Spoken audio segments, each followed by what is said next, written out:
дар нишасти матбуотӣ намояндаи мақомоти иҷроии ҳокимияти давлатии вилоятии суғд, судяҳо ва кормандони масъули дастгоҳи судии вилоят иштирок намуданд. дар оғози нишасти матбуотӣ аз ҷониби раиси судии вилоятии суғд оқилзода Бахтиёр Даврон оид ба натиҷаи фаъолияти судҳои вилоят ва шаҳру ноҳияҳо дар давоми нимсоли аввали соли 2021 ба намояндагони васоити ахбори omma ахбороти муфассал пешниҳод гардид.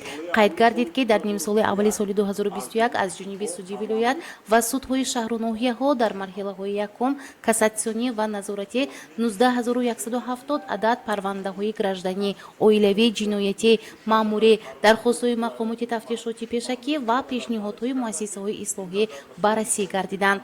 раиси судии вилоятии суғд оқилзода Бахтиёр Даврон доир ба риоя накардани қонуни ҷумҳурии Тоҷикистон дар бораи масъулияти падару модар дар таълиму тарбияи фарзанд дар давоми соли ҷорӣ чунин иттилоъ дод. аз рӯи парвандаҳои мавриди баррасӣ қарор гирифта нисбати 102 шахс ҷазои ҷарима ба маблағи 54,000 сомонӣ татбиқ гардааст.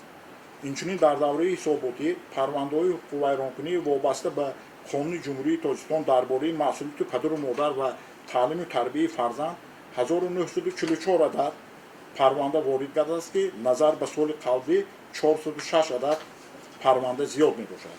аз ин шумора ҳамагӣ 1934 адад баррасӣ гардидааст ки аз он 1820 адад бо баровардани қарор, 14 адад қатъ ва 10 адад парванда боқӣ мондааст. аз рӯи парвандаҳои баррасӣ гардида нисбати 919 нафар шахс огоҳӣ, нисбати 902 нафар ҷарима ба маблағи 161890 сомонӣ татбиқ гардидааст.